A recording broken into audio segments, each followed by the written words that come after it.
हाँ, बिल्कुल। आपका बचपन कैसा था? मैंने सुना है बहुत मतलब पैसे की कमी रही, ये वो। कितनी आपने गरीबी देखी है काफ़ी?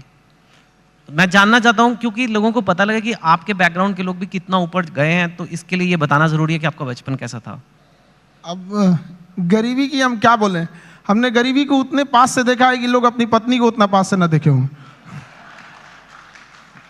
लेकिन फिर भी कुछ चीजें थी, दोस्तों ने काफी हेल्प किया।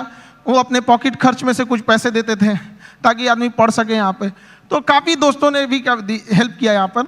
और धीरे धीरे कुछ टीचर्स भी आए हैं, वो लोग ने भी पहले, कुछ टीचर थे जो मतलब बहुत कम फी में पढ़ाते थे। तो हमें भी ऐसा लगा था कि जैसे हमारे साथ के बहुत सारे लड़के उनको अच्छी कोचिंग्स मिल गई 10th और 11th के बाद, तो उन लोग काफ़ी अच्छे अच्छे जगह पढ़ने लगे। हम लोग उनको देखते थे तो ऐसा लगता था कि ये जगह हमारे लिए नहीं है, एक अलग सी फील आती थी कि ये मेरे लिए नहीं है यहाँ पर।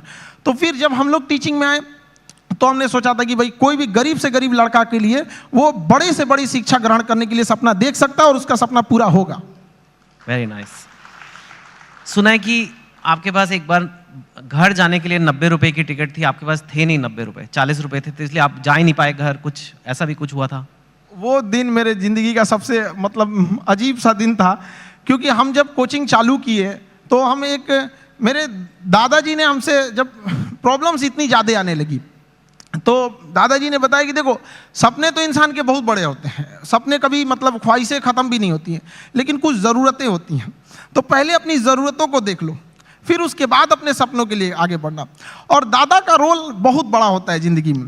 एक पोता के लिए उसकी ज़िंदगी का पहला दोस्त उसका दादा होता है, और एक दादा के लिए उसकी ज़िंदगी का आखिरी दोस्त उसका पोता होता है।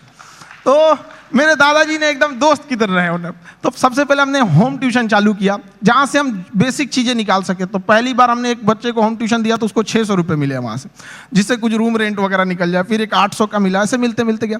उसके बाद हम एक कोचिंग्स में गए पढ़ाने के लिए। तो वो कोचिंग में शुरुआत में 4-5 लड़के थे, अगले दिन 50-60 हुए, फिर धीरे धीरे बढ़ते गए। एक हफ्ते में पूरा क्लास ही चेंज हो गया।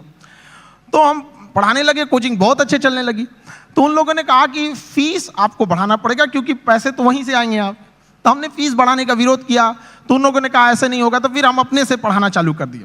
तो हमारी कोचिंग में क्या हुआ कि बम चल गया, बम, एक्चुअल बम वहाँ पे धड़ाधड़ गिरने लगा। हम लोग को दिमाग काम नहीं किया वहाँ पे, और क्या किए, सारी चीज़ें तहस नहस हो गई। अब हमको लगा कि अब घर जाना पड़ेगा, और घर जाने के लिए पैसे 90 रुपये चाहिए होते हैं, हमारे पास वही 40-50 रुपये थे। तो हम कहें कि अब घर भी नहीं लौट सकते, यहीं रुकते हैं, शायद कोई रोक रहा है हमें। वाह।